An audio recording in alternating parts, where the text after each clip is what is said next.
అందరికీ మనలో చాలా మందికి క్రికెట్ గురించి బాగానే తెలిసి ఉంటుంది. అందులో ఫార్మాట్స్ ఉంటాయి, T20, టెస్ట్ మ్యాచ్లు, వన్డే క్రికెట్. సరే, వన్డే క్రికెట్ ఒకటైనా కూడా అందరికీ కూడా ఈ 3 ఫార్మాట్స్లో T20 ధనాధన్, ఫటాఫట్, 4లు 6లు ఇలా బాధేస్తే ఆ ఫార్మాట్కి చాలా మంది ఇష్టపడుతూ ఉంటారు. కానీ అసలైన ప్లేయర్లు లేదా క్రికెట్ గురించి బాగా మొత్తం మూలాల నుంచి తెలిసిన వాళ్ళు, ప్లేయర్లు కానీ లేదా ఆటని ఇష్టపడే వాళ్ళకి ఎప్పుడూ కూడా టెస్ట్ మ్యాచే ఇష్టం. సో టెస్ట్ మ్యాచ్లో ఏంటంటే ప్లేయర్ దమ్ము కనిపిస్తుంది. అంటే మిగిలిన వాటిలో కనిపించదని కాదు, ఆ ఫార్మాట్స్లో ఇందులో కనిపించినంత ఆ కన్సిస్టెన్సీ, ఆట తీరు, ఒక ప్రెషర్ వచ్చినప్పుడు లేదా ఒక ప్రాబ్లం వచ్చినప్పుడు వాళ్ళు ఎంత బాగా పెర్ఫామ్ చేస్తారు అన్నది మాత్రం నిజంగా టెస్ట్ మ్యాచ్లోనే ప్రూవ్ అవుతుంది. అయితే ఏంటి పొద్దున్నే క్రికెట్ గోల్ అని అనిపించవచ్చు మీకు. ఆ విషయానికి వస్తున్నాను. ఆంధ్రప్రదేశ్లో కూటమి ప్రభుత్వం ఏర్పడిన వెంటనే అందరూ కూడా T20 ఫార్మాట్ని ఎక్స్పెక్ట్ చేశారు. ఫటాఫట్ రావాలి, వాళ్ళని అరెస్ట్ చేసేయాలి, వీళ్ళని జైల్లో పెట్టేయాలి, లేకపోతే అప్పుడు వాళ్ళని ఇబ్బంది పెట్టిన వాళ్ళందరినీ కూడా టార్గెట్ చేసేయాలి, అసలు లెక్కకి లెక్క సమాధానం చెప్పేయాలి అని చెప్పి ఒక రకంగా అందరూ కూడా T20 ఫార్మాట్ ఆటని లేదా ఆ టైప్ ఆఫ్ పాలనని, గవర్నెన్స్ని ఇష్టపడ్డారు. కానీ అక్కడుంది కూటమి ప్రభుత్వం, చంద్రబాబు సర్కార్. సో ఆయన మామూలు వ్యవహారం కాదు. నిజంగా ఆయన టెస్ట్ మ్యాచ్లు ఆల్రెడీ 3 సార్లు సీఎం అయ్యారు కాబట్టి ఆయనకి మ్యాచ్ ఎలా ఆడాలి, ఎలా పద్ధతిగా వెళ్ళాలి, ఎలా ఎవరిని ఫిక్స్ చేయాలంటే ఇది కక్షపూరితంగా కాదు, ఆధారాలతో వాళ్ళని పూర్తి స్థాయిలో ఎలా చట్టం ముందు ఎక్స్పోజ్ చేయాలి అని తెలిసిన ప్లేయర్ కాబట్టి ఆయన మొదటి నుంచే టెస్ట్ మ్యాచ్ ఆడుతున్నారు. సో దాన్ని కూడా అందరూ మళ్ళీ ఈ ప్రభుత్వం అసలు ఒక డిఫెన్సివ్ గవర్నమెంట్, అసలు వీళ్ళు కళ్ళ ముందు ఇన్ని తప్పులు కనిపిస్తున్నా కూడా ఎవరిని ఫిక్స్ చేయటం లేదు, టాస్ వేసి వీళ్ళని గెలిపించినా కూడా 6 కొడతాం రావట్లేదు, వీళ్ళకి 4 కొడతాం రావటం లేదు అని ప్రజల నుంచి, కార్యకర్తల నుంచి, క్యాడర్ నుంచి, మీడియాలో కూడా కొన్ని సందర్భాల్లో అడిగిన సందర్భాలు ఉన్నాయి. సోషల్ మీడియా వేదికగా చాలా మంది అసలు మీరు పట్టుకుంటారా లేదా, వైసీపీ రాబందులు ఎవరైతే దోచుకున్నారో, దోపిడీదారులు ఉన్నారో, పంచుకున్నారో, కబ్జాదారులు ఉన్నారో, అవినీతి కుంభకోణాలకు పాల్పడ్డారో, వాళ్ళకి సహకరించిన అధికారులు, యంత్రాంగం ఎవరైతే ఉన్నారో వాళ్ళందరినీ ఎప్పుడు అరెస్టులు చేస్తారు అన్నప్పుడు వారి నుంచి వచ్చిన ఒకే ఒక్క సమాధానం, చట్టం తన పని తాను చేసుకెళ్తుంది, ఆధారాలతో పూర్తి స్థాయిలో వాళ్ళని ఫిక్స్ చేస్తామనే సమాధానమే 2 నెలలు దాటినా కూడా వచ్చింది. కానీ నిజంగా అన్నట్టే 2 నెలలు దాటిన తర్వాత కూడా వాళ్ళు నిజంగా చట్ట ప్రకారమే వెళ్తున్నారు. దాని కళ్ల ముందు కనిపిస్తున్న అంశాలు మనం చూడొచ్చు. మద్యం కుంభకోణంలో ఏపీ బెవరేజెస్ ఎండీ వాసుదేవ్ రెడ్డిపై సిఐడి దర్యాప్తు విధించారు పూర్తి ఆధారాలతో. ఏపీఎండీసీ ఎండీ వెంకటరామరెడ్డికి చర్యలు సిద్ధమైతే ఆయన రిపోర్ట్ చేయాలన్నా కూడా పరారీలో ఉన్నారు. అలాగే ఇంకొక రకంగా చెప్పాలంటే టీడీఆర్ బాండ్స్ విషయంలో అది ఎంత పెద్ద కుంభకోణం, ఎంత స్థాయిలో దోచుకున్నారు, దాని ద్వారా కూడా దోచుకోవచ్చు, ఒక 10,000 కోట్ల స్కామ్ ఇది అని చెప్పి పూర్తి స్థాయిలో బయటపడినప్పుడు అది ప్రస్తుతం దర్యాప్తుకి రెడీ అవుతోంది. ఒక మంత్రి చుట్టూ ఉచ్చు బిగుస్తున్న పరిస్థితి ఇప్పుడు మనం చూస్తున్నాం. అన్నమయ్య జిల్లాలో మదనపల్లి కలెక్టరేట్ కార్యాలయంలో భూ కబ్జాలకి సంబంధించి లేకపోతే ఈ అంశాలన్నీ బయటపడుతున్నప్పుడు ఫైళ్లు దగ్ధమైపోయాయి. దానిపై వేగంగా స్పందించింది ప్రభుత్వం.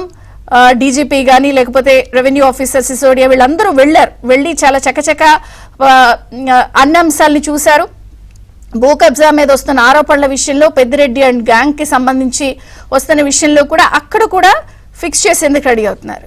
ఇప్పుడు గత ప్రభుత్వంలో మొత్తంగా చూస్తే నోటి దూలతో, నోటికి విపరీతంగా పనిచెప్పి అసలు ఏం చేసినా సరే నడుస్తుంది, మనం అసలు ఎవరిలే అడిగే వాళ్ళు ఉన్నారు అంటూ కేవలం చంద్రబాబుని, లోకేష్ ని టార్గెట్ గా అసలు అధికారంలో ఉన్నటువంటి అప్పుడు జగన్ మంచి మార్క్స్ కోసం ఎవరైతే జోగి రమేష్ ప్రయత్నించారో నానా పాటలు, అసలు ఆయన చేయని జిమ్మిక్కులు లేవు, ఆయన పడని పాటలు లేవు, కేవలం చంద్రబాబు, లోకేష్ టార్గెట్ గా వ్యవహరించి నోటికి ఇష్టం వచ్చినట్టు పని చెప్పి చేసిన ఫలితంగా కూడా ఆయనకి అప్పుడు మంత్రి పదవి వచ్చింది.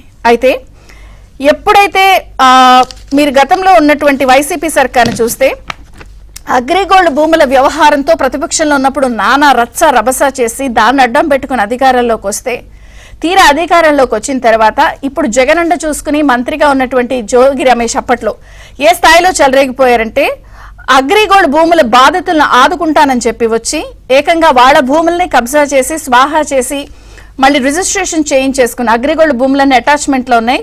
అసలు ఆంధ్రజ్యోతి కూడా జూన్ 18న సవివరంగా అగ్రిగోల్డ్ భూముల దందా అంటూ ఒక పెద్ద కథనం సాక్ష్యాధారాలతో ప్రచురించింది.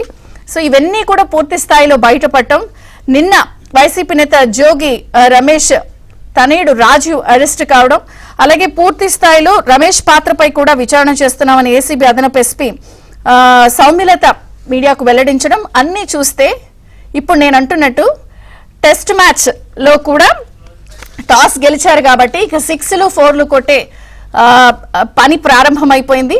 సో మరి ఈ నేపథ్యంలో అటు మళ్ళీ వైసీపీ వాళ్ళు కులం కార్డు వాడుతున్నారు, మమ్మల్ని కక్ష సాధింపులను మొదలు పెడుతున్నారు. ఏంటి పూర్తి స్థాయిలో ఆధారాలతో ప్రభుత్వం అన్ని రకాలుగా ఫిక్స్ చేస్తున్నా అంటే ఒక రకంగా ఎవరైతే వైసీపీ రాబందులు ఉన్నారో పూర్తి స్థాయిలో అధికార దుర్వినియోగానికి పాల్పడి అన్ని రకాలుగా దోపిడీలు కబ్జాలు అందరూ కాదు ఎవరైతే ఇందులో ఇన్వాల్వ్ అయి ఉన్నారో వాళ్ళందరినీ కూడా పూర్తి స్థాయిలో ఫిక్స్ చేయడానికి ప్రభుత్వం అన్ని ఆధారాలతో సిద్ధమైపోయిందా? ఇంక ఇప్పుడు మొసలి కన్నీరు కార్చి టైం వచ్చినా కూడా అంతా అయిపోయిందా? మరి బాధితులకు కూడా ఇంకా ఎట్లా న్యాయం చేయబోతున్నారు? దరువు మొదలైందా? ఈ అంశాలన్నిటిపై మొత్తానికైతే పూర్తి స్థాయిలో ఆధారాలతో ఫిక్స్ చేస్తూ పద్ధతిగా కూటమి ప్రభుత్వం గత ప్రభుత్వంలో జరిగినటువంటి అక్రమాలు కుంభకోణాలు అన్నిటిపై కూడా పద్ధతిగా వెళ్తున్న నేపథ్యంలో ఇక అరెస్టుల పర్వం కూడా బిగినైంది. సో దరువు మొదలైనట్టేనా, ఆటా వేట మొదలైనట్టేనా చర్చిద్దాం. మనతో పాటు జాయిన్ అయ్యారు టీడీపీ నుంచి మాజీ ఎమ్మెల్యే జాతీయ ప్రధాన కార్యదర్శి వైకుంఠం ప్రభాకర్ చౌదరి గారు, బీజేపీ నుంచి షేక్ బాజీ గారు, రాజకీయ విశ్లేషకులు అంకంరావు గారు. అందరికీ స్వాగతం అండి. ప్రభాకర్ చౌదరి గారు నమస్తే, బ్రేక్ఫాస్ట్ న్యూస్ కి స్వాగతం. మీతో ప్రారంభిస్తాను. ఎప్పుడు అరెస్టులు, అసలు అరెస్టులు చేస్తారా లేదా, అరెస్టులు ఉంటాయా, అసలు మీరు ఊరికే శ్వేతపత్రాలు చేస్తున్నారు ఇలా అన్న వాళ్ళందరినీ ఒక డిఫెన్సివ్ గవర్నమెంట్ వీళ్ళు భయపడుతున్నారు అన్న వాటికి ఇక అరెస్టులతో నిన్న జరిగినటువంటి ఏదైతే అగ్రిగోల్డ్ భూముల వ్యవహారం ఉందో రాజీవ్ అరెస్టుతో ఇవన్నిటికీ కూడా ప్రారంభమైందని అనుకోవచ్చా? సమాధానం అందరికీ చెప్తున్నారా దీంతోనే? భయం అనేది ఇక్కడ ఆ ప్రశ్న కాదమ్మా. నేనేంటంటే అధికారం ప్రజలు ఇచ్చింది శాంతి భద్రతకు విఘాతం లేకుండా ప్రజా సంక్షేమం కోసం అభివృద్ధి కోసం పరిపాలించాలని కూటమిని ఎన్నిక చేశారు ప్రజలు.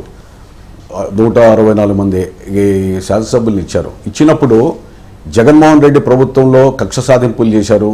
ఆడ ప్రతిరోజు జగన్మోహన్ రెడ్డి ఉదయం లేస్తూనే ఎవరిని అరెస్ట్ చేయాలా, ఎవరిని మానసికంగా హింసించాలా, ఆర్థికంగా దెబ్బతీయాలని ఆయన హితబోధ చేసేటువంటి దుస్సాంప్రదాయానికి ఒడగొట్టినటువంటి సాంప్రదాయాన్ని తెలుగుదేశం పార్టీ అమలు చేయకూడదనేది ప్రజల యొక్క ఉద్దేశం. అందులో భాగంగానే చంద్రబాబు నాయుడు గారు, అదేవిధంగా డిప్యూటీ సీఎం పవన్ కళ్యాణ్ గారు కానీ మంత్రివర్గ సమావేశంలో కానీ ఎప్పుడు కూడా కక్ష సాధింపులు ఉండకూడదు, కాకపోతే తప్పు చేసిన వాళ్ళని చట్టబద్ధంగా శిక్షించకపోతే భవిష్యత్తులో అధికారులు కావచ్చు, రాజకీయ నాయకులు కావచ్చు ఏమవుతుంది అనేటువంటి ధీమా వస్తే ప్రజాధనం దుర్వినియోగం అవుతుంది, స్వేచ్ఛ అనేటువంటిది ఈ రాష్ట్రంలో ఉండదు. కాబట్టి చట్టం అందరికీ సమానం అనేటువంటి చేయాలనే క్షుణ్ణంగా పరిశీలించి సమాచారాన్ని సేకరించి నిర్ధారించుకొని అధికారుల్ని అదేవిధంగా అనేక రకాలుగా పలు దఫాలుగా సమావేశాలు ఏర్పాటు చేసి వాళ్ళతో మాట్లాడే ముఖ్యమంత్రి గారు నిర్ణయం తీసుకున్నారు. తీసుకొని ఇవి నిజమా కాదా అని, అంటే ఏదో వచ్చిన సమాచారాలని బేస్ చేసుకొని అనుభవం ఉన్నటువంటి ముఖ్యమంత్రిగా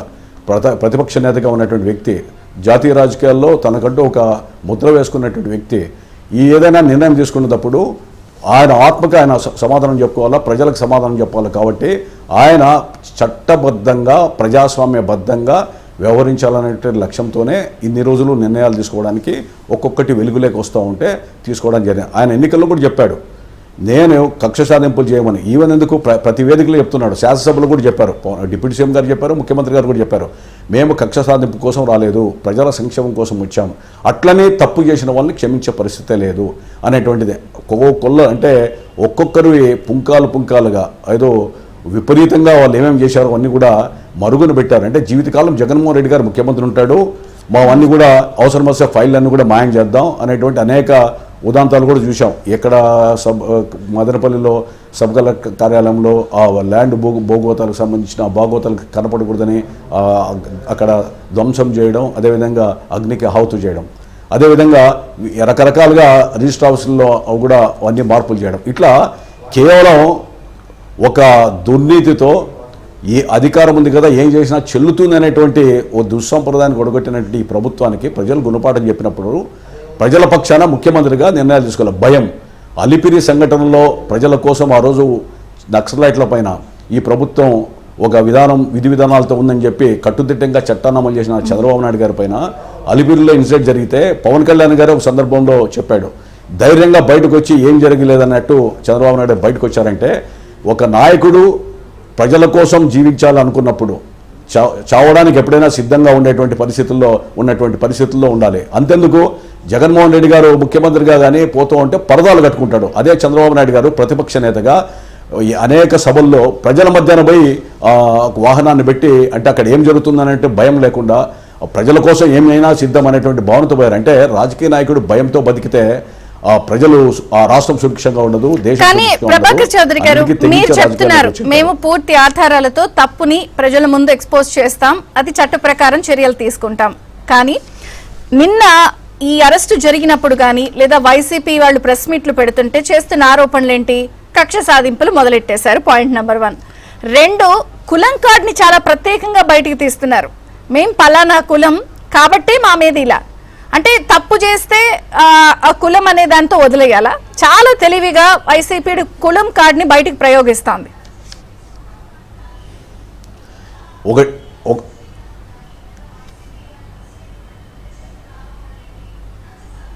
సార్ చెప్పండి. ఒకటి ఆలోచించాలమ్మా, ఇప్పుడు కులం కార్డు అన్నప్పుడు భగవంతుని అడిగి ఎవరు ఏ కులంలో పుట్టలేరు. కాకపోతే రాజకీయ నాయకుడిగా ఉన్నప్పుడు ఆ కులం ఆపాదించడం కూడా ఎవరికి కూడా, ప్రజలందరికీ అన్ని సామాజిక వర్గాలు కూడా ప్రతినిధిగా ఉండాలి. ఎమ్మెల్యే కావచ్చు, మంత్రి కావచ్చు, ముఖ్యమంత్రి కావచ్చు.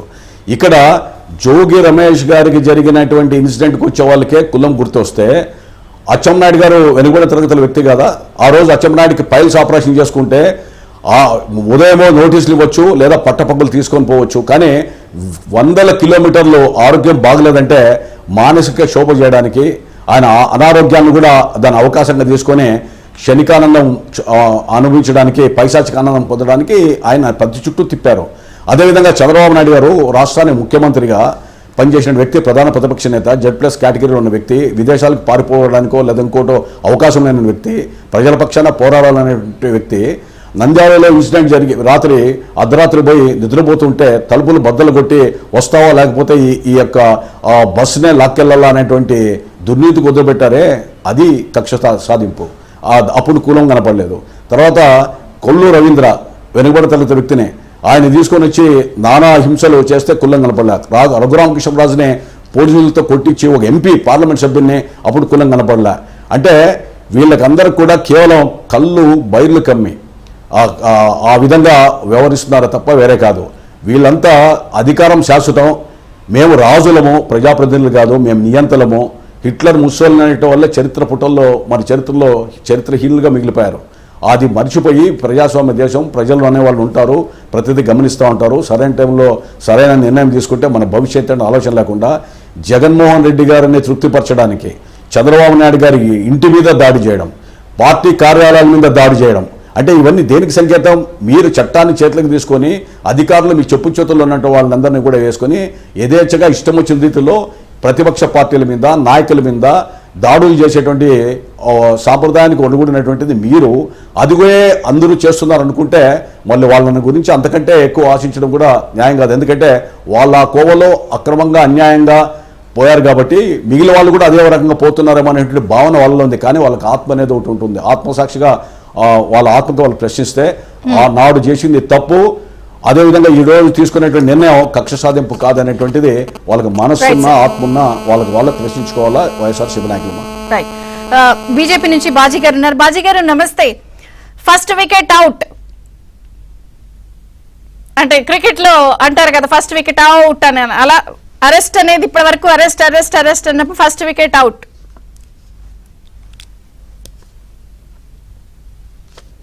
మ్యూట్ లో ఉన్నారు.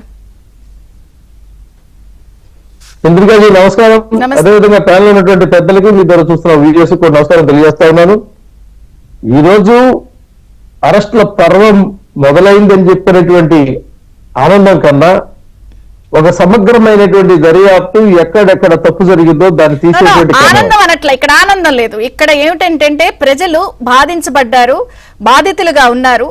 అండ్ భూమి అనేది ఒక చాలా పెద్ద అంశంగా ఉంది. గత ప్రభుత్వంలో భూ కబ్జా అనేది చాలా పెద్దది. ఇప్పుడు రాజీవ్ ఎవరైతే అరెస్ట్ అయ్యారో అది కూడా భూమి సంబంధించిన వ్యవహారమే. సో ఇక్కడ బాధితుల యాంగిల్లో ఒక ఆనందం అని అంటున్నాను తప్ప ఓవరాల్ ఆనందం కాదు అరెస్ట్లకు సంబంధించి. ఇప్పుడు బాధితులు ఆనందపడుతున్నారండి. బాధితులు అంటే ప్రభుత్వంలోకి వచ్చిన వాళ్ళు కాదండి. ఎవరైతే అగ్రిగోల్డ్ సంబంధించినటువంటి ఆస్తులు ఉన్న వాళ్ళు ఉన్నారో, అగ్రిగోల్డ్ ఉన్నటువంటి డిపాజిటర్లు ఎవరైతే వందల వేల మంది చనిపోయారని చెప్పని ధర్నాలు ఆందోళనలు చేసి ఆనాడు ప్రభుత్వాన్ని నిందగించి మేము అధికారంలోకి వచ్చిన తర్వాత మీకు మేలు చేస్తామంటే అది నమ్మి ఓట్లేస్తే అధికారంలోకి వచ్చిన తర్వాత ఏం చేశారంటే అవి వీళ్ళ పేరు మీద ట్రాన్స్ఫర్ చేసుకునేటువంటి పని చేశారు. కాబట్టి ఇప్పుడు ఆ బాధితులు ఆనందించేటువంటి పరిస్థితి ఎదురుగారు. ఇక్కడ ఎందుకు ఈ విషయాన్ని ఎత్తుతున్నామనంటే మనం మాట్లాడాల్సింది కూడా ప్రజలందరూ కోరుకుంది కూడా ప్రాంత అభివృద్ధి కోరుకున్నారు. ఒక ప్రాంతాన్ని విధ్వంసం చేయడం కోసం, ఒక రాష్ట్రాన్ని సర్వనాశనం చేయడం కోసం అధికారంలోకి ఇవ్వలేదు. ఆ అధికారాన్ని ఇచ్చింది కాస్త వాళ్ళు చేసినటువంటి పగా ప్రతీకార పాలన ఏదైతే ఉందో ఆ పాలన ఫలితంగా ఎన్నికల్లో ఇచ్చినటువంటి తీర్పు మన కళ్ళ ముందు కనపడతా ఉంది. కానీ ఈ రోజున అరెస్టుల పర్వం అనే వ్యవహారం వస్తే అరెస్టులు కాదండి, దర్యాప్తు చేస్తున్నప్పుడు ఎవరైతే తప్పు చేశారో వాళ్ళు బాబాయ్, ఇక్కడ కూడా ఇంకో బాబాయ్ ఉన్నాయండి, బాబాయ్ వెంకటేశ్వరరావు గాని, బాబాయ్ గారి అబ్బాయి రమేష్ గాని, ఆ అబ్బాయి గారి అబ్బాయి రాజేష్ గాని అందరూ పాపం ఇన్వాల్వ్ అయ్యి అలా కథలో ఉందండి. సర్వేర్లని, తహసీల్దారులని, అదే విధంగా అక్కడ పనిచేసేటువంటి సిబ్బంది వీళ్ళు కూడా వీళ్ళ వెనకాల వెళ్ళినందుకు ఇవాళ వాళ్ళ వెనకాలే జైల్లో యాస్టీస్కి వెళ్ళేటువంటి పరిస్థితి అవుతా ఉందండి.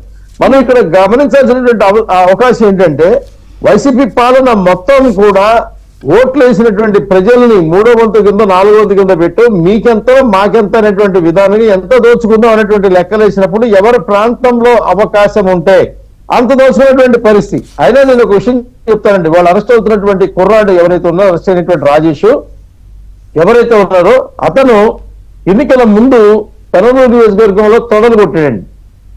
ఎవరన్నా ప్రజలకి బడులకు పంపాలి కానీ ఆ బడులు పంపినప్పుడు నేర్పాల్సినటువంటి గుడుల సంస్కృతి వదిలిపెట్టి ఈ తొడలు కొట్టే రాజకీయాలు నేర్పటం నాకు వారసులుగా తీసుకెళ్లేటువంటి పరిస్థితి. నాన్న అవినీతిలో 4 ఆకులు చదివితే కొడుకు దాన్ని అందిపుచ్చుకొని 8 ఆకులు చదివేటువంటి డెలాట్ నుంచి వచ్చాడు, అక్కడ ఉద్యోగం చేసుకుంటాడు, అసలు మా బోర్డు అంత మంచోడు. ఇప్పుడు పిన్నెల్లిని మంచోళ్ళు అంటారు, ఇలా చెప్పిన వాళ్ళనేమో సౌమ్యులు అంటారు, ఇలా కబ్జాలు చేస్తేనేమో మీరే బ్యాలెన్స్ ఫిల్ చేసుకోండి. ఇక్కడ ఒకటేంటంటే బాబు కాలేజీకి వెళ్ళి చదువుకోరా నాన్న అంటే కాలేజీ చదువు అయిపోగానే వచ్చేది ఏంటంటే కడ్డీలు చదువు ఒకటి ఉందండి. ఈ కడ్డీలు వెనకాల నుండి చదువుకునేటువంటి కార్యక్రమాన్ని ఇచ్చేటువంటి దానికి సిగ్గుపడాల్సింది వాళ్ళు. దీనికి మళ్ళీ కార్డు వాడటం. వీళ్ళు బాగున్నప్పుడు లేకపోతే ఆ సామాజిక వర్గం కష్టాల్లో ఉన్నప్పుడు ఎప్పుడు వాళ్ళ మొహం చూడరండి. గెలిచినప్పుడు కానీ వాళ్ళకి సంబంధించినటువంటి అంశాలు కానీ ఎప్పుడు చాలు. నేను రౌడీజం నేర్చుకున్నాను, నేను దౌర్జన్య కాండలో పుస్తకాలు డిగ్రీలు చేశాను, నేను అరాచకత్వం చేయడం కోసం మా నాయకుడి దగ్గర నుంచి ఆదేశాలు తీసుకున్నటువంటి లెక్క ప్రకారమే తండ్రి ప్రతిపక్ష నాయకుడు ఇంటి మీద దాడికి వెళ్తే ఆనాడు ఉన్నటువంటి దౌర్భాగ్య ఆలోచన కలిగినటువంటి ముఖ్యమంత్రి ఏమిరా ప్రతిపక్షానికి వాళ్ళు నువ్వు ఇల్లు ఉన్నాడు కాబట్టి నువ్వు దాడికి వెళ్ళావు, రేపు నేను ప్రతిపక్షానికి వెళ్ళినప్పుడు నా ఇంటి మీద కూడా దాడికి వస్తే నా కర్ణ ఎవరు కాలుస్తారు, కాబట్టి ఇలాంటి తప్పు చేయకూడదని చెప్పాల్సినటువంటి ప్రబుద్ధ ముఖ్యమంత్రి ఏం చేశాడు? మంత్రి పదవి ఇచ్చాడు. పైగా ఏం చెప్పాడు? నన్ను అన్నందుకు అతను ఆత్మామానం దెబ్బతిని వెళ్ళింది కాబట్టి శభాష్ జోగి రమేష్ అని చెప్పి సభావేదిక మీద జబ్బదర్చి భుజం మీద చేసి తప్పినటువంటి పరిస్థితి.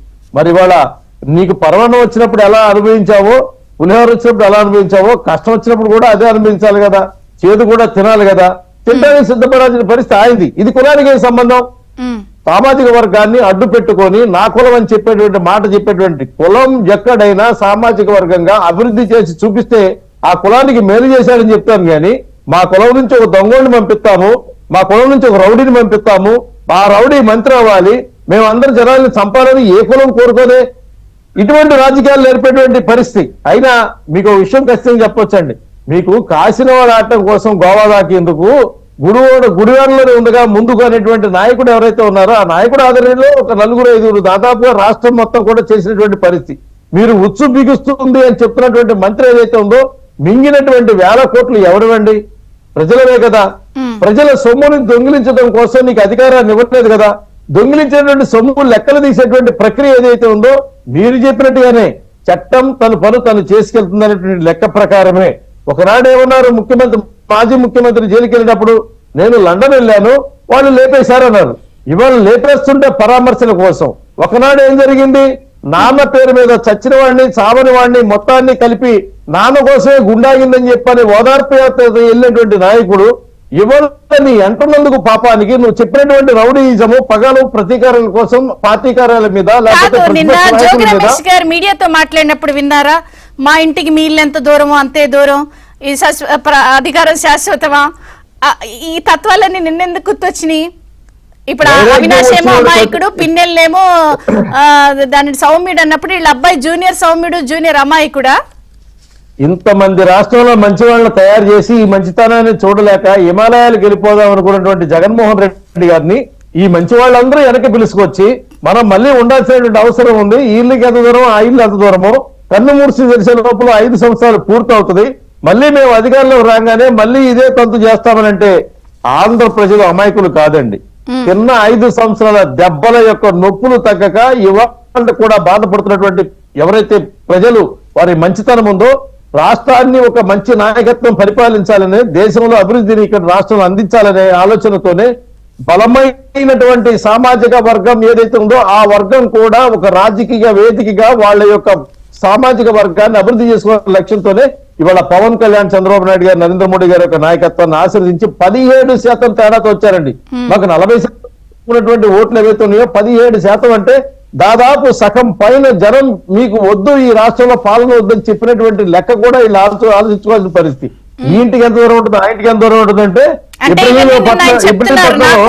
ఇంత దూరం అనే ఈయనకి ఇప్పుడు ఎందుకు గుర్తొచ్చినాయి అని చెప్పి అదేనండి. ఇబ్రహీంపట్నంలో ఉన్న ఇల్లున్నాడు పెడనెల్లి పోటీ చేయడానికి కానీ, పెడంలో ఇల్లున్నాడు వెళ్ళి పెనలూరులో పోటీ చేయడానికి ఈ ఇంటికి ఆ ఇంటికి దూరం కాదండి. రాష్ట్రంలో ఏ ఇంటికైనా వాళ్ళకు ఉన్నది ఒకటే దగ్గరతనం. ఎక్కడ అవకాశం దొరికితే అక్కడ దోపిడీ చేయటం, ఎక్కడ అవకాశం దొరికితే అక్కడ దాడులు చేయటం, ఎక్కడ అవకాశం జరిగితే అక్కడ అరాచకత్వాన్ని ఏర్పాటు చేయటం, అవసరం వచ్చినప్పుడు దానికి కార్డు తీయటం. ఈ కార్డు తీసే కార్యక్రమాన్ని ఏ సామాజిక వర్గం ఒప్పించుకున్నటువంటి పరిస్థితి కాదండి. జోగి రమేష్ అనే అతను దొంగతనం చేశాడు, ఆయన మా కులం కాబట్టి నేను కూడా దొంగతనం చేశామని ఎవరన్నా బయటకు వచ్చి చెప్పారండి? ఆయన పదే పదే కొంత మరి కావాలని స్ట్రెస్ చేశారు, ఆ కులం కార్డ్ ని మీడియాలో ప్రొజెక్ట్ చేశారు.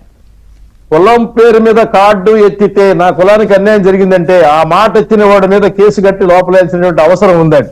అదొక నేరం. మళ్ళీ కులంకి మంచి చేసి ఆ కులాన్ని అభివృద్ధి చేసినటువంటి మాట వదిలిపెట్టి కులం పేరు మీద నేరం చేసి నేను ఆ కులం కాబట్టి చేశానంటే, ఆ కులంలో పుట్టినప్పుడు ఆ కులంలో ఉన్నటువంటి తల్లి పాలు పడుతూ నానా నువ్వు పెరిగి పెరిగి దొంగతనాలు చెయ్యి, నువ్వు పెరిగి పెరిగి ఎవడిళ్ల మీదనే దాడులు చెయ్యి, నువ్వు పెరుగుకుంటా నా సనుబాలు కాకుండా పెంచేటువంటి లక్ష్యం ఏంటంటే నువ్వు ఈ రాష్ట్రంలో ఒక అరాచక శక్తిగా నీ పుట్టే బిడ్డలను కూడా దొంగలుగా వాళ్ళను కూడా తొడగొట్టి రౌడీజం చేసేటువంటి రౌడీలుగా తయారు చేయమని ఏ తల్లైనా చెప్తుందా అండి? ఎందుకంటే కొన్నటువంటి తల్లిని వాళ్ళ నాశనం చేయడానికి రోడ్డు మీద లాగడానికి ఇటువంటి దౌర్భాగ్యమైనటువంటి నాయకులు బయలుదేరుతారు. ప్రజలు వెంటాడి వేటాడి చట్టం కాపాడమని చెప్పని గగ్గోలు పెడతా ఉన్నారు. మాకు చేసినటువంటి అన్యాయానికి వాళ్ళ ఏదైతే ప్రజా దర్శనం పెట్టారో ప్రతి దాంట్లో వచ్చినటువంటి కబ్జా అయినటువంటి భూములు గాని, అధికారం పేరు మీద వచ్చేసినటువంటి దాడుల పరంపరలో ఇరికిచ్చినటువంటి కేసులు గాని, ఎస్సీ చట్టాలు గాని, హత్య చట్టాలు గాని పూర్తిగా ఆయన ప్రభాకర్ చౌదరి గారు కూడా కూర్చుంటున్నారు డైలీ అక్కడ ఈ పబ్లిక్ రిసీవింగ్ లో. ప్రభాకర్ చౌదరి గారు అసలు ఈ భూ కబ్జాలు లేకపోతే వీటి మీద ఎలాంటి కంప్లైంట్స్ వస్తున్నాయండి? ఇప్పుడు ఇది కూడా భూమి రిలేటెడే కాబట్టి డైలీ మీరు పబ్లిక్ తో తీసుకుంటారు కదా గ్రీవెన్స్ లో. నేను రోజు కూర్చున్నాము. కేకే రాజు అని గంటా శ్రీనివాస్ గారి మీద పోటీ పెట్టి ఓడిపోయినటువంటి వైఎస్ఆర్సీపీ నాయకుడు మొన్న విష్ణుకుమార్ రాజు గారి మీద కంటెక్ట్ చేశాడట. ఆయన మనుషులు ఒక వికలాంగురాలు ఆ విజయలక్ష్మిని నా ఇల్లు పీక్కున్నారు, దౌర్జన్యం చేస్తున్నారు, ఎవరి దగ్గర పోయినా 5 సంవత్సరాలు తిరిగామో మాకు న్యాయం జరగలేదంటే నిన్న విశాఖ కమిషనర్కి ఫోన్ చేసి మాట్లాడాం నిన్న. అదేవిధంగా పిన్నెల్లి రామకృష్ణారెడ్డి ఈ విధంగా చేశాడని చెప్పి ఆయన మీద కంప్లైంట్. అంటే వీళ్ళ అధికారం అడ్డం పెట్టుకొని పోలీస్ స్టేషన్ పోయి అయ్యా ఇట్లా కంప్లైంట్ చేస్తున్నామంటే ఎదురు కేసులు పెట్టేటువంటి పరిస్థితులు ఆ రోజు ఉన్నాయి. ఈరోజు ఆ విధంగా కాదు. స్వేచ్ఛాయుత వాతావరణంలో తెలుగుదేశం పార్టీ ఎమ్మెల్యేలు చేసినా లేదా వైఎస్ఆర్సీపీ ఎమ్మెల్యేలు చేసినా ఏ నాయకుడు చేసినా తప్పు చేసింటే మీరు స్వేచ్ఛగా వచ్చి పారదర్శకంగా ఈ ప్రభుత్వం ఉంది ఇవ్వండి అర్జీలు అని చెప్పి ఇస్తూ ఉన్నారు. అవన్నీ కూడా సంబంధిత అధికారులు పంపుతున్నాం. అంటే ఎన్ని దౌర్జన్యాలు బయటకు చెప్పుకోలేకుండా భయానకమైన వాతావరణంలో ఆ రోజు 5 సంవత్సరాలు బతికినటువంటి సంఘటనలు చూస్తూ ఉంటే మాకు తెలియకుండా ఇంకా ఇన్ని దౌర్జన్యాలు చేశారనేటువంటి భావన కూడా ఇవన్నీ కూడా శ్వేతపత్రాల ద్వారా ఐడెంటిఫై చేసిన కుంభకోణాలు దోపిడీ కాకుండా పబ్లిక్ నుంచి వస్తున్న ఇవి పబ్లిక్ నుంచి ఇండివిజువల్ గా లాస్ అయినటువంటి వాళ్ళు ఇండివిజువల్ బెనిఫిట్ అంటే పొందడానికి వాళ్ళ అధికారాన్ని దుర్వినియోగం చేసి ఏదైనా బలహీనులు ఉంటే వాళ్ళ ఆస్తులు లాక్కున్నారు. వాళ్ళ మీద కేసులు పెట్టారు, మీరు ఈ దరిదాపులకు వస్తే చంపేస్తామని బెదిరించారు. ఇలాంటి ఎన్నో ఉదాంతాలన్నీ కూడా మన బయటకు వస్తూ ఉన్నాయి.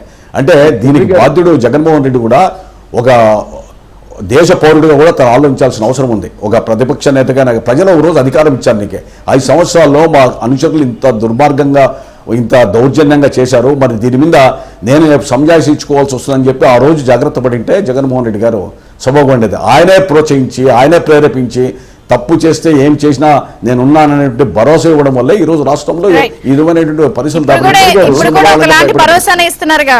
కళ్ళు మూసుకోండి 5 ఏళ్ళు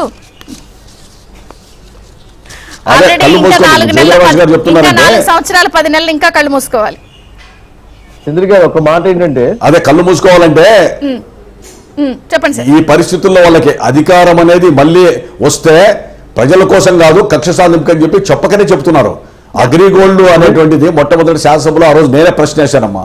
ప్రశ్న వేస్తే ఆ రోజు విచారణకి తెలుగుదేశం ప్రభుత్వం ఆదేశాలు ఇచ్చిన సందర్భంలో జగన్మోహన్ రెడ్డి గారు అసెంబ్లీలో మాట్లాడుతూ పతిపాటి పుల్లారావు గారికి బినాములు ఉన్నారు, రకరకాలు ఉన్నారని చెప్పి ఆ రోజు ప్రతిపక్ష నేతగా మాట్లాడితే పతిపాటి పుల్లారావు గారు మంత్రిగా ఆ సవాల్ విసిరాడు, నువ్వు రుజువు చేస్తే రాజకీయాల నుంచి నేను బయటకు పోతాను సరేనా అని చెప్పి అడిగితే ఆ రోజు మౌనంగా ఉండిపోయాడు. ఈ రోజు జోగి రమేష్ లాంటి వాళ్ళు ఎంతో మంది సర్వే నంబర్లు మార్చి ఆ ప్రాపర్టీ అటాచ్మెంట్ ఉన్నటువంటిది వాళ్ళకి వేలాది మంది ఈ బాధితులకి ఇవ్వాల్సినటువంటి ఆస్తిని 5 ఏళ్ళు ఇవ్వకుండా వీళ్ళే పెట్టుకున్నారు. కాబట్టి ఈ ఎప్పుడైతే జగన్ సంబంధించిన వ్యక్తులంతా దీంట్లో భాగస్వాములు అయ్యారో బాధితులకి న్యాయం జరగలేదు అనేది ప్రస్ఫుటంగా మనకు అర్థమవుతా ఉంది. సరైన సంప్రదాయం కాదు ప్రజాస్వామ్యంలో గారు. ఎందుకు గారు ఇందులో ఒక వాస్తవం ఏంటంటే చెరువు ఎండితే చేపలు బయటపడ్డట్టు పవర్ పోయిన తర్వాత పాపాలు బయటకు వచ్చి ప్రజల సొమ్ము ఎంత పంచుకు తిన్నారనేటువంటి లెక్కలు బయటపడుతూ ఉన్నాయి. ఆ లెక్కలకు సమాధానం చెప్పడం వదిలిపెట్టి ఇంకెంతకాలం మేము బయటకు వస్తామంటే మానసిక ధైర్యాన్ని వాళ్ళు కలిగించుకోవడం కోసం చెప్తున్నారా, లేకపోతే బిడ్డలు పవర్ లోకి వచ్చి మా తర్వాత మా అంతకన్నా ఎక్కువ డోసు ఆస్తులు సంపాదిస్తారనుకున్నటువంటి బిడ్డలు ఎవరైతే ఉన్నారో వాళ్ళు జైలుకి వెళ్తున్నారు. కాబట్టి మనం కూడా సహజంగా ఎవరన్నా తప్పు చేసి జైలుకి వెళ్ళారనుకోండి, వెళ్ళినప్పుడు ఓర్చుకో కొంతకాలం నష్టం లేదు, బెయిల్ కోసం ట్రై చేస్తున్నాం, బెయిల్ రాగానే బయటకు వద్దు కానీ అప్పుడు దాకా నీ వెనకాల మేము బయట ఉన్నాం, నీ క్యారేజీలు వస్తాయని చెప్పానండి. ఒక రోజు వస్తుంది, ఆ రోజు వాళ్ళ అధినాయకుడు ఏదైతే ఉందో పెట్టినటువంటి సిబిఐ ఈడీ కేసులు ఉన్నాయి, ఆ కేసుల్లో బయటకు వచ్చేటువంటి రోజు దగ్గరలో ఉంది. పలకరించడానికి వెళ్ళేటువంటి పరిస్థితి కూడా ఆ రోజున ఆ పేర్లు కానీ ఆ పక్కనటువంటి అంబరాలు కానీ సంబరాలు కానీ ఈ పక్కనటువంటి రౌడీ జోగి కానీ ఆ రౌడీలకి రౌడీ అయినటువంటి గుడివాడ ఎమ్మెల్యే గతంలో మాజీ ఎమ్మెల్యే అయినటువంటి నాయకుడు కానీ వీళ్ళందరూ కూడా పాపం వాళ్ళ క్యారేజీలు ఆడ తెప్పించుకోవడం తప్ప ఈ క్యారేజీ అంటారు. ఈ 2 నెలలు సకల కళా వల్లభులు కూడా బోలి మంది బయటకు వచ్చారు. ఏంటో ఇక వద్దులేండి, అవన్నీ నేను మాట్లాడి ఇప్పుడు ఈ డిబేట్లో ఇది చర్చ అది కాదు. కాబట్టి ఒక బ్రేక్ తీసుకుని అంకంరావు గారితో మాట్లాడదాం. సీనియర్ రాజకీయ విశ్లేషకులు అంకంరావు గారు ఉన్నారు. నమస్తే అండి, బ్రేక్ఫాస్ట్ న్యూస్ కి స్వాగతం. సో ప్రస్తుతం ఒక ఒలింపిక్స్ సీజన్ నడిచింది, ఆటలు లేకపోతే ఎవరెవరు గెలిచారు, ఎవరికి పథకాలు అనుకున్నప్పుడు సరే, క్రీడల్లో ఒక రసవత్తరమైన ఆట ఉంటుంది, రాజకీయాల్లో ఒక రసవత్తరమైన ఆట ఉంటుంది. అయితే నేను అనేది ఏంటంటే చాలా క్లియర్ కట్గా ఇక్కడ జరుగుతున్నటువంటి రాజకీయ ఆటలు ప్రభుత్వం చాలా క్లియర్ కట్గా cheating, prevention of corruption act, డబ్బు ఎలా చేతులు మారింది, రీసేల్ ఎలా జరిగింది, అటాచ్మెంట్ చేసుకున్నటువంటి ఆస్తులు ఏం జరిగాయి, క్లియర్ కట్గా వాళ్ళు ఆధారాలు చూపించి ఫిక్స్ చేసి దర్యాప్తుకు తీసుకెళ్లారు. దీన్ని బీసీల మీద దాడి, గౌడులను అరెస్ట్ చేస్తారా, ప్రెస్ మీట్లన్నీ అవన్నీ అలా ఉన్నాయి. అంటే ఈ పరిణామాలన్నింటినీ అసలు ఎలా చూస్తారు? అంటే ఈ భూ కబ్జా అనేది అసలు ఒక పెద్ద ఇష్యూగా ఉంది గత ప్రభుత్వం నుంచి, ఇప్పుడు బయటపడుతున్నాయి అన్ని కూడా. ఇప్పుడు ఇది అగ్రిగోల్డ్ కూడా భూములదే, ఆంధ్రజ్యోతి సవివరంగా సాక్ష్యాధారాలతో ప్రచురించింది. అవును విజయచంద్ర గారు, ముందుగా మీకు ఏబిఎన్ ఆంధ్రజ్యోతి యాజమాన్యానికి, బాజీ గారికి, అలాగే ప్రభాకర్ చౌదరి గారికి, వీక్షిస్తున్నటువంటి ఆంధ్ర రాష్ట్ర ప్రేక్షక మహాశయులందరికీ కూడా శుభోదయం, శుభాకాంక్షలు. మీరు అన్నట్టు ఆట మొదలైంది, అలాగే వేటగాడు వేటాటం మొదలు పెడితే ఎలా ఉంటుందనే దానికి చంద్రబాబు నాయుడు గారు ఆయన సహనం, గతంలో చెప్పానండి, ఆయన మౌనమే వీళ్ళకి శిక్ష. ఆయన ఎంత సహనంగా ఉంటాడనే దానికి చట్టం తన పని తాను చేసుకుపోతుందనే విషయంలో చక్కగా ఆధారాలతో సహా వాళ్ళలాగా వేగ్గా ఆధారాలు లేకుండా 53 రోజులు ఆయన నిర్బంధంలో పెట్టి ఆధారాలు లేవని, 92 రోజులు అచ్చెన్నాయుడు గారిని నిర్బంధంలో పెట్టేసి ఆధారాలు ఇవ్వని, అలాగే కొల్లు రవీంద్ర గారు కావచ్చు, ఇలా రకరకాలుగా అందరి నాయకుల్ని అదుపులో తీసుకున్నారు, ఇబ్బందులు పెట్టారు, ఆధారాలు మాత్రం వాళ్ళ దగ్గర లేవు.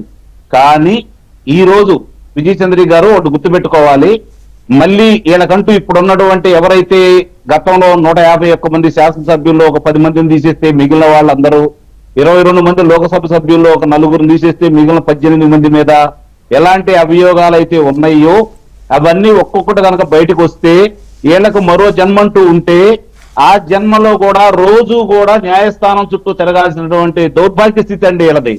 అంటే అన్ని కుంభకోణాలు వరుసనే బయటకు వస్తా ఉన్నాయి. ఈ రోజు 88వ సర్వే నెంబర్ లో ఉన్నటువంటి భూమిని కొని దాన్ని 87వ సర్వే నెంబర్ గా మార్చుకున్నటువంటి జోగి రమేష్ గారి యొక్క నిర్వాకం, ఇందాక మీరు చెప్పినట్టు ఒక బాబాయ్ గారు అధికారంలోకి రావడానికి సహకరిస్తే చనిపోయి ప్రాణాన్ని త్యాగం చేసి ఈ బాబాయ్ గారు దోచుకోవడానికి సహకరించారు. అంటే ఇక్కడ చాలా స్పష్టంగా అందరూ కూడా ఎవరిని వీళ్ళు వదిలిపెట్టరు అన్నమాట.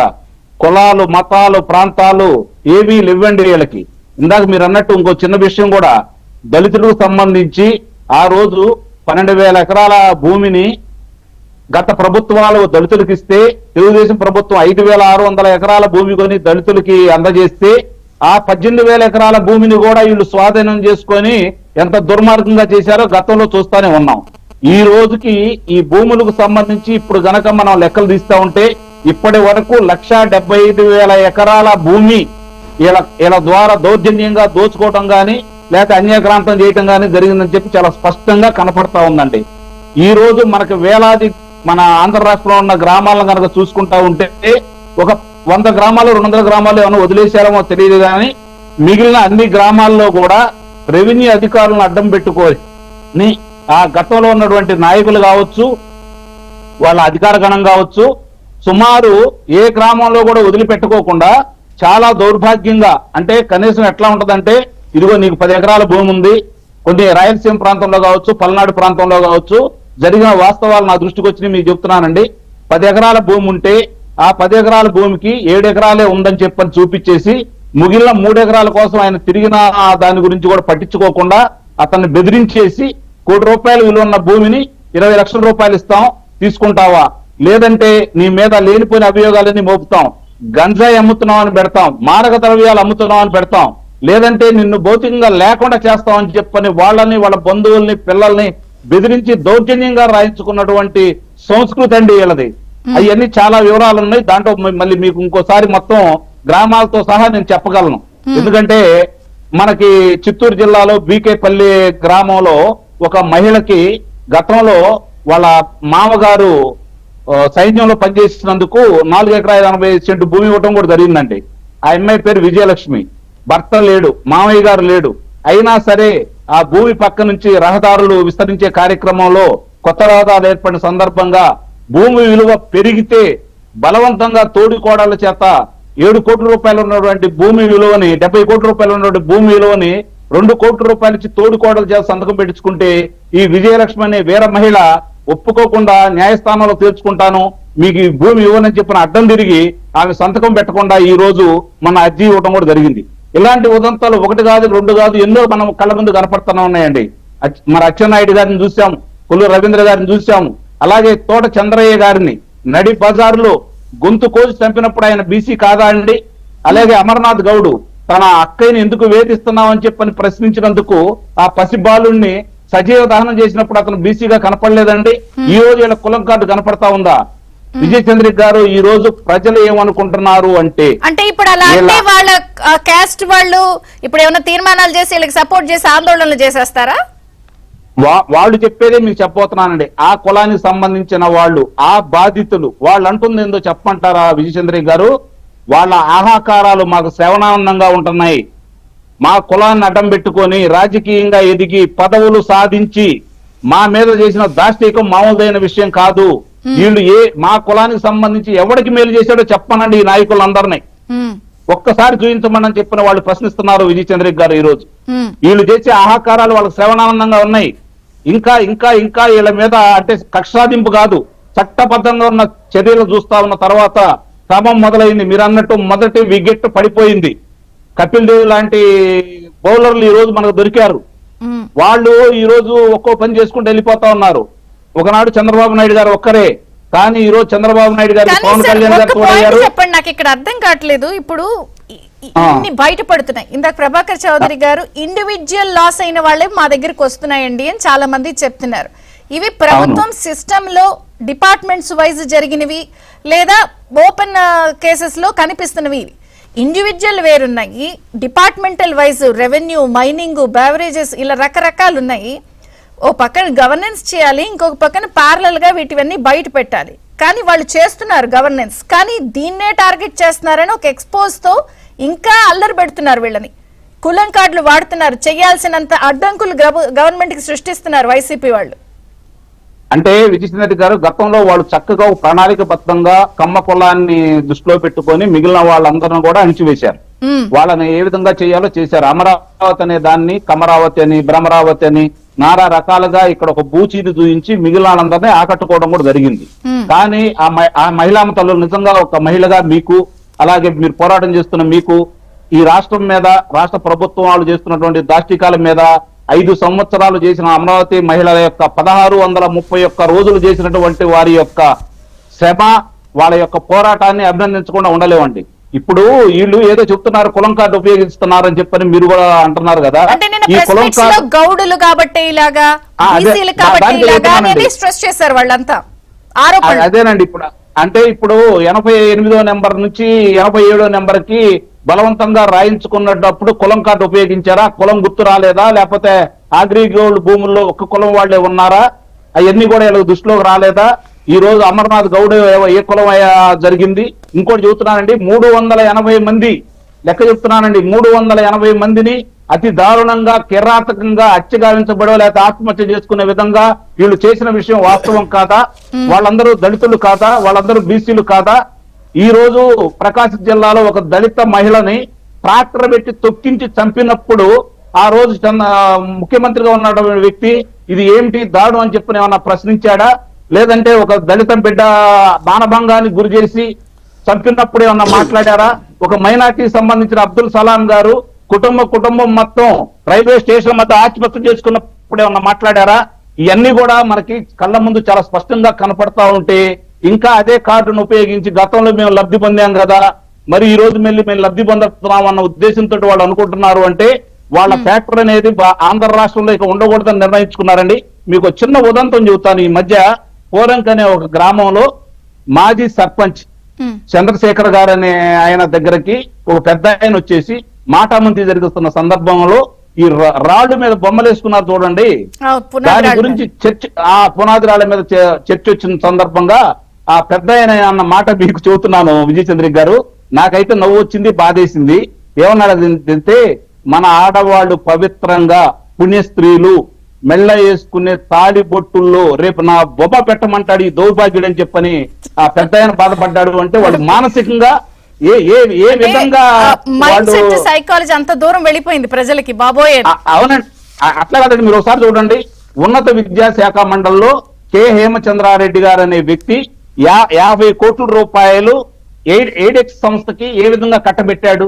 అలాగే వెంకటరెడ్డి గారు కావచ్చు, వాసుదేవరెడ్డి గారు కావచ్చు, అజయ్ కల్లాం రెడ్డి గారు కావచ్చు, సుబ్బారెడ్డి గారు కావచ్చు, పెద్దిరెడ్డి రామచంద్రారెడ్డి గారు కావచ్చు, లేదంటే చెవిరెడ్డి భాస్కర్ రెడ్డి గారు కావచ్చు, విజయసాయి రెడ్డి గారు కావచ్చు, మొత్తం సజ్జల రామకృష్ణారెడ్డి గారు కావచ్చు, మొత్తం చూసుకోండి. ఇది బీసీలా? వీళ్ళు నిర్వాహకులు ఏంటి? ఆంధ్ర రాష్ట్రం వీళ్ళు చేసినటువంటి ఇంకెంతమంది బయటకు తీసుకురావాలి మనం? పిన్నెల్లి రామకృష్ణారెడ్డి పరిస్థితి ఏంటి? వాళ్ళ తమ్ముడేంటి? ఈ రోజు ఎందుకు నేను రారాజుని నా ప్రాంతానికి ఒక పాయింట్ అయితే అసలు వీళ్ళు ఇంకా చాలా మంది ఇప్పటికి వల్లభనేని వంశీ లాంటి వాళ్ళపైతే లుకౌట్ నోటీసులు ఉన్నాయి. వాళ్ళు ఎక్కడున్నారో తెలియదు. 15 బృందాలు గాలిస్తున్నాయి. అసలు ఎట్లా వెళ్తారు, ప్రొసీడ్ అవుతారు? ఒకసారి టీడీపీ వాళ్ళతో మాట్లాడదాం. ప్రభాకర్ చౌదరి గారు, ఇప్పుడు ఈ ఒక్క అంశమే కాదు, మీరు ఇప్పుడు వరకు కేసెస్ బుక్ అయిన వాళ్ళు లేకపోతే ఇవన్నీ కూడా చాలా మంది పరారీలో ఉన్నారు. నేననేది ఏంటంటే, ఇప్పుడు ఈ కేసెస్ బుక్ అయిన వాటిల్లో చీటింగ్, మనీ ట్రయల్, లేకపోతే ప్రివెన్షన్ ఆఫ్ కరప్షన్ యాక్ట్, ఈ భూమికి సంబంధించిన వ్యవహారాలన్నింటినీ కూడా ఒక్కొక్కటి తేలటం అనేది ఇప్పుడు ఇన్ని జిల్లాల మీద చాలా కేసెస్ ఉన్నప్పుడు బాధితులకి ఎలా న్యాయం చేస్తారు? ఏమైనా ఒక కమిటీ వేస్తారా? రిటైర్డ్ జడ్జిలతో వెళ్తారా? రికవరీ చేస్తారా? ఇది కొంత కష్టతరమైన అంశం కదా. ఎలా ప్రొసీడ్ అవుతారు బాధితులకు న్యాయం అంటే? ఈ రెవెన్యూ సదస్సులు పెట్టమని ముఖ్యమంత్రి గారు ఆదేశాలు ఇచ్చారు. సంబంధిత అధికారులతో ఆగస్టు 15 నుంచి అంటే తర్వాత 16 నుంచి వెళ్ళి అక్కడ ఏమైనా ఫిర్యాదులు వస్తే రెవెన్యూ ఏమైనా మా ఆస్తులు ఇట్లా లాక్కున్నారు 22A కింద ఉన్నటువంటివి రకరకాల ఏమన్నా అక్కడ ఉన్నటువంటి సమస్యలు ఏమైనా ఉంటే ఆ యొక్క సభ దృష్టికి తీసుకురమ్మని చెప్పారు. అదేవిధంగా క్యాబినెట్ నుంచి కూడా కమిటీ వేస్తానన్నాడు. సో ఇవన్నీ కూడా అధ్యయనం చేసి నిర్ధారణ చేయించుకున్న తర్వాత ఇంకా ఏవైనా ఉంటే వాటి మీద చర్య తీసుకోవడానికి ఉపయోగపడుతుంది. వీళ్ళు ఏ విధంగా ఉన్నారంటే చేసిన ప్రతి తప్పు ఎదుటోళ్ళ మీద రుద్దడానికి. అంటే ఈ కరప్షన్ ఒకటే కాదు, మీరు చెప్పినట్టు మొన్న జగన్మోహన్ రెడ్డి గారు చెప్పారు 36 మంది వైఎస్ఆర్సీపీ కార్యకర్తలు చనిపోయారు అని. ముఖ్యమంత్రి గారు సభలో అడిగారు, అయా లిస్టు 36 మంది ఎవరోనే. 36 మంది కార్యకర్తలు రాష్ట్రంలో చనిపోయిండొచ్చు వైఎస్ఆర్సీపీ వాళ్ళు, కానీ హత్యకు కాపాడే గుడి అయ్యారా లేదా అనేటువంటి వివరణ లేకపోయాడు జగన్మోహన్ రెడ్డి. 36 మంది హత్యకి ఎవరు చేశారు, తెలుగుదేశం వాళ్ళు చేశారు ఎక్కడని. ఈరోజు పత్తికొండలో మన అక్కడ ఉన్నటువంటి ఈ నియోజకవర్గంలో శ్రీనివాస్ అనే వ్యక్తి హోసూరులో మాజీ సర్పంచ్ని హత్య గావించారు. రేటు కొడవలతో కళ్ళలో కారం కొట్టి చెప్పారు అధికార పార్టీ అతనే.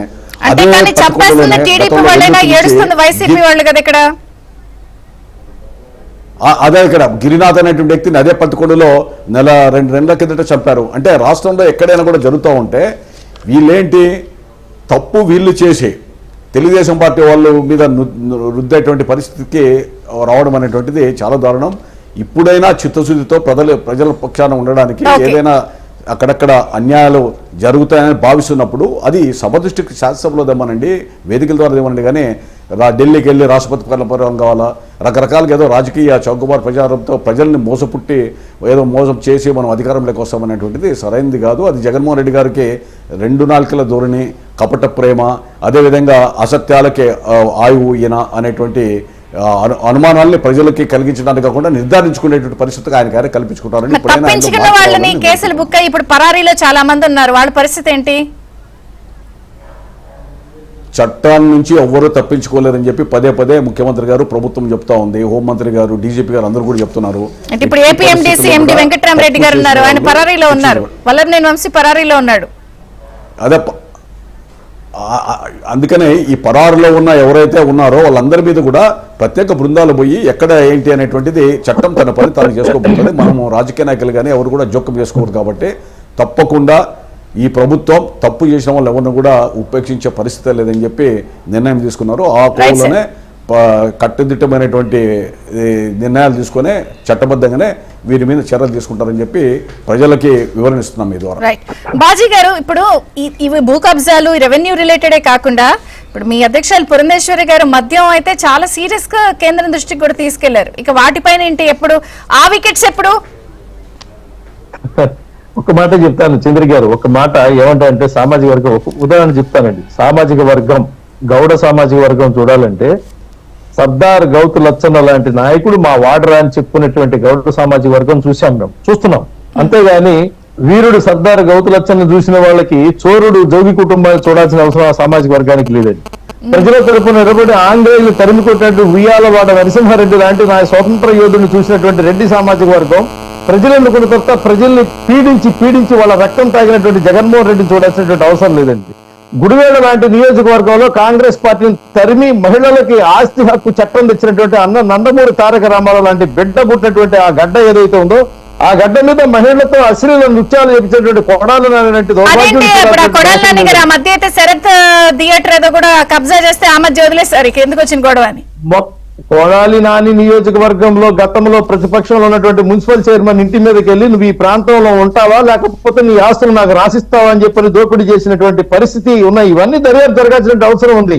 ఏదైతే ఆనాడు మద్యం కేంద్రం దృష్టికి తీసుకెళ్లారు కదా లెక్కలతో సహా, లెక్కలు మొత్తం తీసి బేవరేజ్ కార్పొరేషన్లు బలవంతంగా రాపించుకొని వీళ్ళ నకిలీ మద్యాన్ని ప్రజలకు ఇచ్చి దాదాపు లక్షల మంది సోరియాసిస్ ఏదైతే లివర్ సోరియాసిస్ వచ్చి చచ్చిపోయేటువంటి పరిస్థితి చేసినటువంటి దాన్ని ఎండగట్టినటువంటి మా రాష్ట్ర అధ్యక్షురాలు దగ్గుపాటి పురంధేశ్వరి గారి యొక్క నాయకత్వంలో సీసాలు పగిలాయి, హాస్పిటల్ తిరిగాయి, రిపోర్టులు ఆ రోజున కూడా ఎలక్షన్ కమిషన్ ఇవ్వడం జరిగింది, కేంద్రానికి కూడా ఇవ్వడం జరిగింది. నకిలీ మద్యం మీద దర్యాప్తు జరిగింది. ఎవరైతే బ్రావరేజ్ అక్రమంగా ఆక్రమించుకున్నారో వాళ్ళు కూడా జైలుకు వెళ్ళక తప్పదు. ఇది గుర్తుపెట్టుకోండి. అంకంరావు గారు, అసలు దీనికి ఇంక ఎండ్ కార్డ్ ఏం లేదా అంటే వీళ్ళు పాపం పర్యవేక్షణ అంటున్నారు, ఒక కమిటీ వేస్తా అంటున్నారు, రెవెన్యూ సదస్సులు అంటున్నారు. ఏంటి దీనికి ఏంటి సమాంతరంగా ఏదైనా ఒక వ్యవస్థ సెట్ అవ్వడము ఏదో ఉండాలి కదా చెక్ పడటానికి? విజయచంద్రి గారు, ఈ గత ప్రభుత్వం 5 సంవత్సరాల్లో నిజాయితీ పరులైన వ్యక్తులకి కులం కార్డు ఉపయోగించేసి వాళ్ళని దూరంగా పెట్టి VRO పెట్టి కొంతమందికి కనీసం జీతభత్యాలు కూడా ఇవ్వకుండా నానా హింస పెట్టిన వాళ్ళందరినీ విధుల్లోకి తీసుకొని విశ్రాంత ఉద్యోగుల్లో నిజాయితీ పరులైన వాళ్ళందరినీ కూడా తీసుకొని ప్రతి మండలానికి 3-4 గనక గ్రామ స్థాయి వాళ్ళని కమిటీలుగా ఏర్పాటు చేస్తే ఈ భూదందాలన్నీ బయటకు వస్తాయి. ఇందాక మీరు చెప్పారు బాండ్స్ గురించి కూడా. వాస్తవంగా చూసుకుంటే 4,000 గజం ఉన్న చాట 22,000 కూడా వాళ్ళు పెట్టుకొని ఆ డబ్బులు తీసుకోవడం కూడా జరిగింది. ఇట్లా చూసుకుంటా ఉంటే భూ కుంభకోణాలు సామాన్యంగా లేవండి. ఇది ప్రజలతోటి ఇప్పుడు 164 స్థానాలు ఇచ్చారు అంటే ఎంత అసహించుకున్నారో ప్రజలు ఆలోచించుకోవాలి కదా. వాళ్ళు ఎంత మనోవేదనకు గురై ఎంత ఆగ్రహంతో తీర్పిచ్చారో దృష్టి పెట్టుకొని ప్రజలను కూడా ఇప్పుడున్న ప్రభుత్వం భాగస్వాములు చేయాలండి. అధికారుల్లో అలసత్వం, అధికారుల్లో అవినీతి, అధికారులే దోపిడీకి దారులు వేశారు కాబట్టి అధికారులను నమ్ముకుంటే ముందుకెళ్తారనైతే మాత్రం నేనైతే భావించట్లేదు. ప్రక్షాళన మొదలైంది కాదని అంటలేదు. ఇంకా వాళ్ళ ప్రమేయం దీంట్లో ఉంది కాబట్టి వాళ్ళని రక్షించుకోవడానికి, వాళ్ళ నాయకులను రక్షించుకోవడానికి అధికారులు తాపత్రయపడతారు. ప్రజలు మమేకం కావాలి, వాళ్ళ ఇన్వాల్వ్మెంట్ కూడా ఉండాలి. థ్యాంక్ యూ ప్రభాకర్ చౌదరి గారు, అంకమరావు గారు, బాజీ గారు, థ్యాంక్ యూ. ఇది బ్రేక్ఫాస్ట్ న్యూస్. అప్డేట్స్ కొనసాగుతాయి, చూస్తూనే ఉండండి ABN.